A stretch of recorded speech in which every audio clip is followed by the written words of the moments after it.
ರಾಷ್ಟ್ರೀಯ ಮಾನವ ಹಕ್ಕುಗಳ ಆಯೋಗದ ನೂತನ ಅಧ್ಯಕ್ಷರ ನೇಮಕದ ಬೆನ್ನಿಗೆ ತಕರಾರೆತ್ತಿರುವುದು ಹೇಗೆ? ಎನ್ಎಚ್ಆರ್ಸಿ ಅಧ್ಯಕ್ಷರ ನೇಮಕದಲ್ಲಿ ವಿಪಕ್ಷ ನಾಯಕರ ಸಲಹೆಗೆ ಮೋದಿ ಸರ್ಕಾರ ಕಿವಿಗೊಡ್ಲೇ ಇಲ್ವಾ? ಮೊದಲೇ ಪೂರ್ವ ನಿರ್ಧರಿತವಾಗಿದ್ದಂತೆ ಎನ್ಎಚ್ಆರ್ಸಿ ಅಧ್ಯಕ್ಷರ ನೇಮಕಾತಿ ನಡೆದು ಹೋಯ್ತಾ? ರಾಹುಲ್ ಗಾಂಧಿ ಹಾಗೂ ಮಲ್ಲಿಕಾರ್ಜುನ್ ಖರ್ಗೆ ಅವರು ಈ ಬಗ್ಗೆ ಆಕ್ಷೇಪ ವ್ಯಕ್ತಪಡಿಸ್ತಾ ಹೇಳಿದ್ದೇನು? ರಾಷ್ಟ್ರೀಯ ಮಾನವ ಹಕ್ಕು ಆಯೋಗದ ಅಧ್ಯಕ್ಷರನ್ನಾಗಿ ಸುಪ್ರೀಂ ಕೋರ್ಟ್ನ ನಿವೃತ್ತ ನ್ಯಾಯಾಧೀಶ ನ್ಯಾಯಮೂರ್ತಿ ವಿ ರಾಮಸುಬ್ರಮಣಿಯನ್ ಅವರನ್ನ ನೇಮಿಸಲಾಗಿದ್ದು, ಅದರ ಬೆನ್ನಲ್ಲೇ ವಿಪಕ್ಷ ಕಾಂಗ್ರೆಸ್ ತಕರಾರು ತೆಗೆದಿದೆ. ಎನ್ಎಚ್ಆರ್ಸಿ ಮುಖ್ಯಸ್ಥರ ಆಯ್ಕೆ ಪ್ರಕ್ರಿಯೆ ಮೂಲಭೂತವಾಗಿ ದೋಷಪೂರಿತವಾಗಿದೆ ಅಂತ ಕಾಂಗ್ರೆಸ್ ಪ್ರತಿಕ್ರಿಯಿಸಿದೆ. ಲೋಕಸಭೆ ವಿಪಕ್ಷ ನಾಯಕ ರಾಹುಲ್ ಗಾಂಧಿ ಅವರು ಆಯ್ಕೆ ಪ್ರಕ್ರಿಯೆ ಬಗ್ಗೆ ತಮ್ಮ ಭಿನ್ನಾಭಿಪ್ರಾಯ ವ್ಯಕ್ತಪಡಿಸಿದ್ದಾರೆ. ರಾಹುಲ್ ಜೊತೆಗೆ ರಾಜ್ಯಸಭೆಯ ವಿರೋಧ ಪಕ್ಷದ ನಾಯಕ ಮಲ್ಲಿಕಾರ್ಜುನ್ ಖರ್ಗೆ ಕೂಡ ತಕರಾರಿಗೆ ದನಿಗೂಡಿಸಿದ್ದಾರೆ. ಬುಧವಾರ ನಡೆದಿದ್ದ ಆಯ್ಕೆ ಸಮಿತಿ ಸಭೆಯಲ್ಲಿನ ತೀರ್ಮಾನ ಪೂರ್ವ ನಿರ್ಧರಿತವಾಗಿದ್ದು, ಇಂತಹ ವಿಷಯಗಳಲ್ಲಿ ಅತ್ಯಗತ್ಯವಾದ ಪರಸ್ಪರ ಸಮಾಲೋಚನೆ ಮತ್ತು ಒಮ್ಮತ ಮೂಡಿಸುವ ಕ್ರಮವನ್ನ ಸಂಪೂರ್ಣ ಕಡೆಗಣಿಸಲಾಗಿತ್ತು ಅಂತ ಇಬ್ಬರೂ ನಾಯಕರು ಆರೋಪಿಸಿದ್ದಾರೆ. ಆಯ್ಕೆ ಸಮಿತಿಯ ವಿಶ್ವಾಸಾರ್ಹತೆಗೆ ಬಹುಮುಖ್ಯವಾಗಿ ಬೇಕಿರುವ ನ್ಯಾಯಸಮ್ಮತತೆ ಮತ್ತು ನಿಷ್ಪಕ್ಷಪಾತ ತತ್ವಗಳನ್ನೇ ಈ ನಡೆ ದುರ್ಬಲಗೊಳಿಸುತ್ತೆ ಅಂತ ವಿಪಕ್ಷ ನಾಯಕರು ಹೇಳಿದ್ದಾರೆ.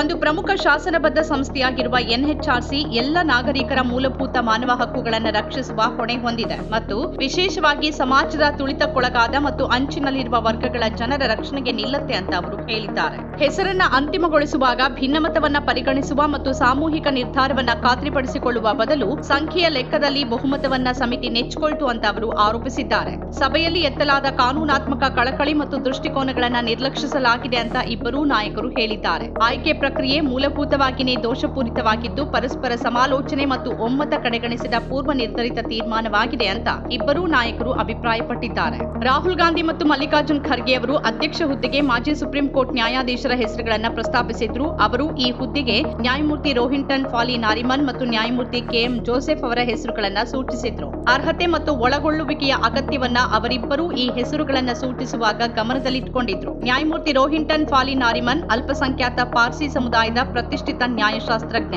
ಅವರು ತಮ್ಮ ಬೌದ್ಧಿಕ ಆಳ ಮತ್ತು ಸಾಂವಿಧಾನಿಕ ಮೌಲ್ಯಗಳಿಗೆ ಅಚಲ ಬದ್ಧತೆಗೆ ಹೆಸರುವಾಸಿಯಾಗಿದ್ದಾರೆ ಅನ್ನೋದನ್ನ ಇಬ್ಬರೂ ನಾಯಕರು ಉಲ್ಲೇಖಿಸಿದ್ದಾರೆ. ಇದೇ ವೇಳೆ ಎನ್ಎಚ್ಆರ್ಸಿ ಸದಸ್ಯತ್ವಕ್ಕೆ ನಿವೃತ್ತ ನ್ಯಾಯಮೂರ್ತಿಗಳಾದ ಎಸ್ ಮುರಳೀಧರ್ ಮತ್ತು ಅಖಿಲ್ ಕುರೇಶಿ ಅವರ ಹೆಸರುಗಳನ್ನ ಉಭಯ ನಾಯಕರು ಶಿಫಾರಸು ಮಾಡಿದ್ರು. ಇಬ್ಬರೂ ಮಾನವ ಹಕ್ಕುಗಳನ್ನ ಎತ್ತಿ ಹಿಡಿಯುವಲ್ಲಿ ಅನುಕರಣೀಯ ದಾಖಲೆಗಳನ್ನು ಹೊಂದಿದ್ದಾರೆ. ಮುರಳೀಧರ್ ಸಾಮಾಜಿಕ ನ್ಯಾಯವನ್ನ ಮುನ್ನಡೆಸುವ ಮಹತ್ವದ ತೀರ್ಪುಗಳಿಗಾಗಿ ಹೆಸರಾಗಿದ್ರೆ, ಮುಸ್ಲಿಂ ಅಲ್ಪಸಂಖ್ಯಾತ ಸಮುದಾಯಕ್ಕೆ ಸೇರಿದ ನ್ಯಾಯಮೂರ್ತಿ ಅಖಿಲ್ ಅಬ್ದುಲ್ ಹಮೀದ್ ಕುರೇಶಿ ಅವರು ಸಾಂವಿಧಾನಿಕ ತತ್ವಗಳನ್ನ ನಿರಂತರವಾಗಿ ಸಮರ್ಥಿಸಿಕೊಂಡವರು. ಅವರ ಸೇರ್ಪಡೆಯಿಂದ ಎನ್ಎಚ್ಆರ್ಸಿ ಪರಿಣಾಮಕಾರಿ ಮತ್ತು ವೈವಿಧ್ಯತೆ ಪಡೆಯಲಿದೆ ಅಂತ ಭಿನ್ನಾಭಿಮತದ ಟಿಪ್ಪಣಿಯಲ್ಲಿ ರಾಹುಲ್ ಮತ್ತು ಖರ್ಗೆ ಹೇಳಿದ್ದಾರೆ. ವರದಿಗಳ ಪ್ರಕಾರ ನಿವೃತ್ತ ನ್ಯಾಯಮೂರ್ತಿ ಅರುಣ್ ಕುಮಾರ್ ಮಿಶ್ರಾ ಜೂನ್ 1ರಂದು ತಮ್ಮ ಅಧಿಕಾರಾವಧಿ ಪೂರ್ಣಗೊಳಿಸಿದ ಬಳಿಕ ಎನ್ಎಚ್ಆರ್ಸಿ ಅಧ್ಯಕ್ಷರ ಹುದ್ದೆ ಖಾಲಿಯಾಗಿತ್ತು. ತೆಲಂಗಾಣ ಹೈಕೋರ್ಟ್ನ ಮಾಜಿ ವಕೀಲ ವಿಜಯ ಭಾರತಿ ಸಯಾನಿ ಸೋಮವಾರದವರೆಗೆ ಎನ್ಎಚ್ಆರ್ಸಿ ಹಂಗಾಮಿ ಅಧ್ಯಕ್ಷರಾಗಿದ್ರು.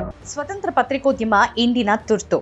ಅದನ್ನ ವಾರ್ತಾ ಭಾರತಿ ಮಾಡ್ತಾ ಇದೆ. ನಮ್ಮ ಚಾನೆಲ್ ಅನ್ನ ಸಬ್ಸ್ಕ್ರೈಬ್ ಮಾಡೋದ್ರ ಜೊತೆಗೆ ಬೆಲ್ ಐಕಾನ್ ಒತ್ತಿ ನಮ್ಮನ್ನ ಬೆಂಬಲಿಸಿ. ಹಾಗೆ ನಮ್ಮ ಕಾರ್ಯಕ್ರಮಗಳನ್ನು ಲೈಕ್ ಮಾಡಿ, ಕಮೆಂಟ್ ಮಾಡಿ, ಅದನ್ನು ಬೇರೆಯವರಿಗೂ ಕೂಡ ಶೇರ್ ಮಾಡಿ. ಹೀಗೆ ನೀವು ಮಾಡಿದಾಗ ನಮ್ಮ ಚಾನೆಲ್ ಮತ್ತಷ್ಟು ಜನರಿಗೆ ತಲುಪತ್ತೆ. ಆ ಮೂಲಕ ನಮಗೆ ಸಹಕಾರ ಆಗುತ್ತೆ. ಇದು ನೀವು ಯಾವುದೇ ಖರ್ಚಿಲ್ಲದೆ ಮಾಡಬಹುದಾದ ಸಹಕಾರ. ಧನ್ಯವಾದ.